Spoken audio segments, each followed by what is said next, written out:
So, by now you have a kick-ass character concept with an excellent backstory and that spark of inner life. But how do you translate all that into the game? How hard do you punch that griffin? And how long can you survive inside that gelatinous cube? This episode, we'll take a tour of the character sheet, generate some stats, and get into how you can apply these rules to the game of Dungeons & Dragons. I'm Dungeon Master Lee, and I'm here to take you one step further into the dungeon. At first glance, the character sheet can seem really intimidating. There are a whole bunch of boxes that seem to indicate numbers that come from nowhere. I'm here to tell you that it's a lot less daunting than it seems at first. The numbers on your character sheet indicate the inherent skills, abilities, and traits of your character, which is to say that these are numbers that tell you how good or how bad your character is at something. Remember, in the first episode of Into the Dungeon, we were talking about rolling a d20 and adding a number? Well, that number is all of the numbers on your character sheet. I don't mean to say all of the numbers on your character sheet at once. Each individual number on your character sheet will come up in a different circumstance.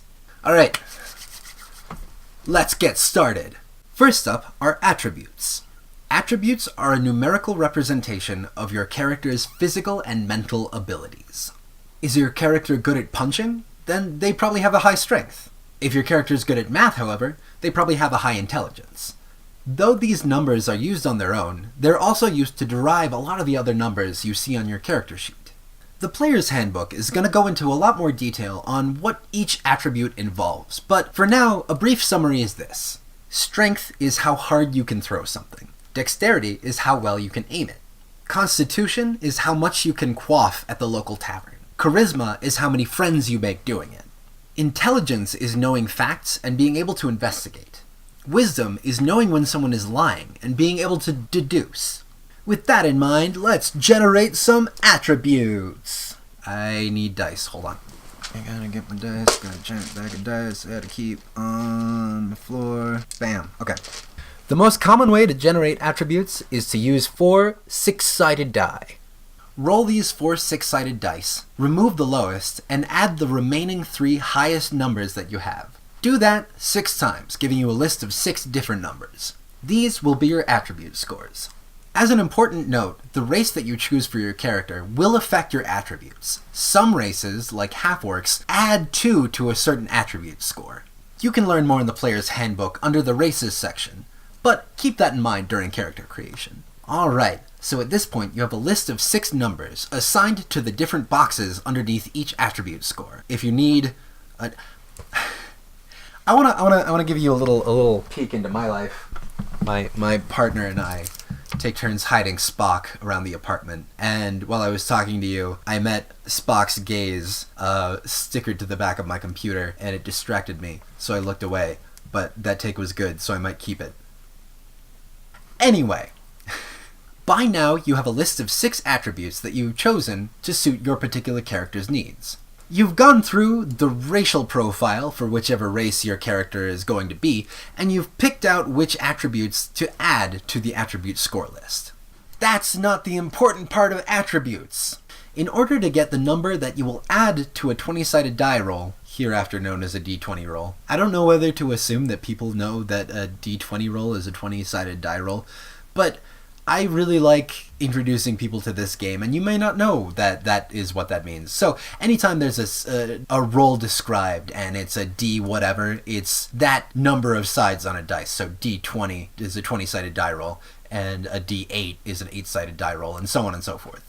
So, in order to get the number that you add to a d20 roll from your attributes, you have to do this first kind of arbitrary equation. Subtract 10 from your attribute. Then, divide the remaining number by 2, rounding down in the case of odd numbers. For example, if you have a score of 16, you would get an attribute modifier of +3. Or, if you have a score of 15, you would get an attribute modifier of +2. This is the number that you use in all rolls related to that particular attribute. So, for example, you're trying to hold your breath underwater for a very long time. You would roll Constitution. Like most things in Dungeons & Dragons, this is done by rolling a d20. D20s are going to be your main method of engaging with the world through the rules in Dungeons & Dragons. Anytime you roll a skill check or a saving throw or any number of other things, you'll be rolling a d20. Next on the list is going to be proficiency in skills. Characters are more than just their physical and mental attributes. Characters are also highly skilled individuals that are capable of doing really incredible things. Not everybody is going to be skilled in the same things, however, which is where the skills column comes in. Say our character is a wizard who has spent her entire life studying books in a tower. She may not be skilled in lifting rocks high above her head. Say another character, however, is a barbarian who has spent their entire life fighting goblins on the steppe. She might lift rocks over her head on a daily basis. During character creation, you will pick a class and a background, and both of these things will give you a list of skills that you will be able to choose from in order to establish what your character is proficient in. So, our wizard, for example, might be proficient in Arcana, which is basically an umbrella term for knowing the occult. Whereas our barbarian might be proficient in athletics, which includes running and jumping and lifting rocks high above her head. This brings us to one of my favorite mechanics introduced in Dungeons & Dragons 5th edition. The proficiency bonus! The proficiency bonus.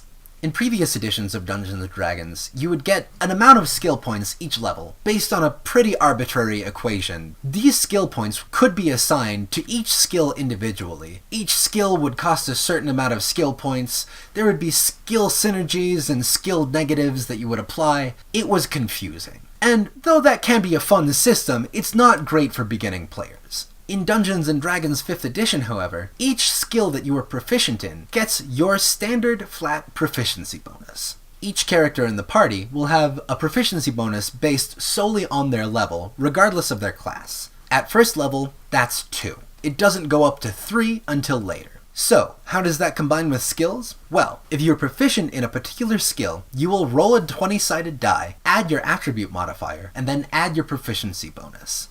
This doesn't mean that you can't perform skills you're not proficient in, it just means that you don't get to add your proficiency bonus. So, for example, if our wizard wants to lift a rock over her head, then she'll just roll an athletics check based on her attribute modifier. She might have, like, a negative based on her noodle arms, but beyond that, she'll be able to do it, it's fine. Our barbarian, on the other hand, who is proficient at lifting rocks over her head, and does so with alarming regularity, would roll a 20-sided die, add her attribute bonus, and then add her proficiency bonus. This system is basically the same with saves. You can think of saves as sort of reactive skills. So, for example, if you're dodging an explosion, you roll a dexterity save. If you're proficient in a dexterity save, see, again, your character class under the player's handbook profile, then you would roll a 20-sided die, add your dexterity modifier, and add your proficiency bonus. If you were not proficient in dexterity saves, then you would just roll a d20 and add your dexterity modifier. You can find the list of skills and saves your player character gets under the classes section in the player handbook. It starts on page 45. I didn't have that memorized, I have it written down. Okay, we're almost done. Moving a column over, you see a bunch of numbers, and they're all weird and they're not attached to anything, seemingly. So let's just go down the list one by one. First of all, armor class. Your armor class is the number that I, as the dungeon master, have to roll in order to hit your character. So, say a goblin is attacking the wizard. I have to roll above the wizard's AC in order to inflict damage on the wizard. Everything under the character's AC is considered either a miss or bouncing off of that character's armor, or something of that nature. If your character is not wearing armor, then your character's AC is 10 plus your dexterity modifier. This gives an indication of your character's ability to dodge incoming attacks. If your character is wearing armor, however, then it's your dexterity modifier plus... You know what, I'm gonna look that up real quick. Even dungeon masters have to look up information. Oh man, we have to look up information all the gosh darn time. Armor class, for example, is in at least 4 different sections. So, if your character is wearing armor, then it is the armor rating plus your dexterity modifier. For light armor. For medium armor, it's your armor rating plus your dexterity modifier, usually to a limit of 2. If you're wearing heavy armor, then it's just the rating of the armor. You don't get the dexterity modifier bonus at all. This is one of those numbers that has a lot of variation. Check the player's handbook for more information, but for now, consider the fact that you're probably, as a first level character, only going to be wearing up to medium armor. So, your armor rating plus your dexterity modifier, or 10 plus your dexterity. If you're using a shield, that's a flat +2 to your AC. As an important note, Your class is going to have a list of the armors that it can use. For example, druids cannot wear heavy armor, nor can wizards. Next up on the list, initiative. Now, you've probably heard the phrase, roll for initiative. That's what this is. Initiative decides which order your character acts in combat. At the beginning of combat, everyone's going to roll a 20-sided die and add this number. Depending on what everyone rolled, this will determine the order of actions that each character will take. For example, as a slow-footed, heavily armored dwarf, I don't have much dexterity. I'm just gonna roll a 10. A swift-footed goblin might roll a 17. They'll act before me. I get to act after them, and then say somebody who rolled really poorly acts after me. At the beginning of the next round, then we'll start at the very top, so goblin, me, poor unfortunate sod.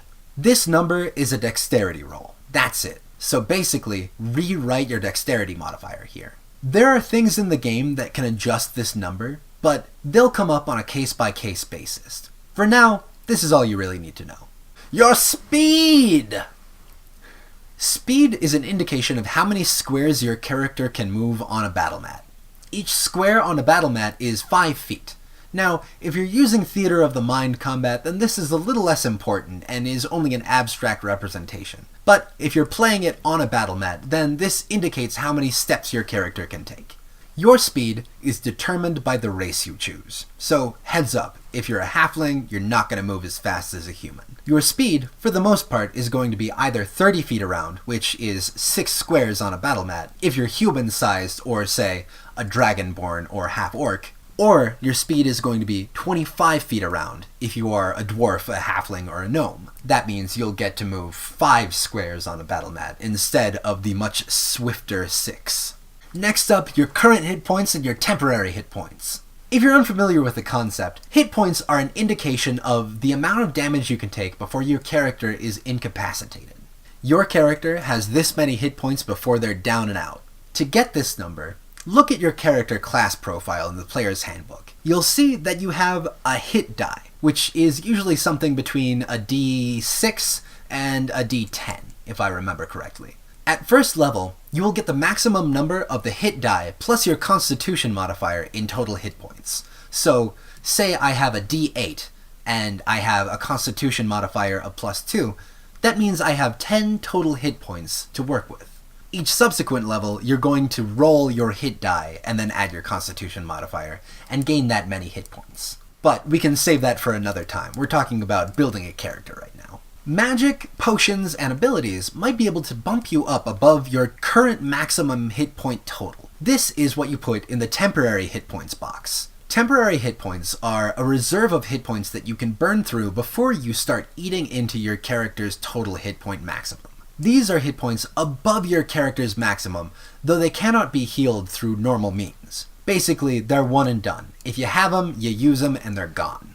We mentioned the next thing a couple minutes ago. Hit die. This is the number of hit points that your character is going to get each level, represented in an abstract random. Hit dice are going to be used in leveling up and healing, but for now, don't worry about it. You have one hit die. Check under your character class in the player's handbook to see which one. And finally, death saves. This is another thing I really like about 5th edition. Death saves are a great way to give you some tension without knocking your character out of the fight immediately. So how it works is this. When your character is reduced to 0 hit points, they're considered unconscious. They're just there, lying on the ground, not a care in the world, except for the death roll.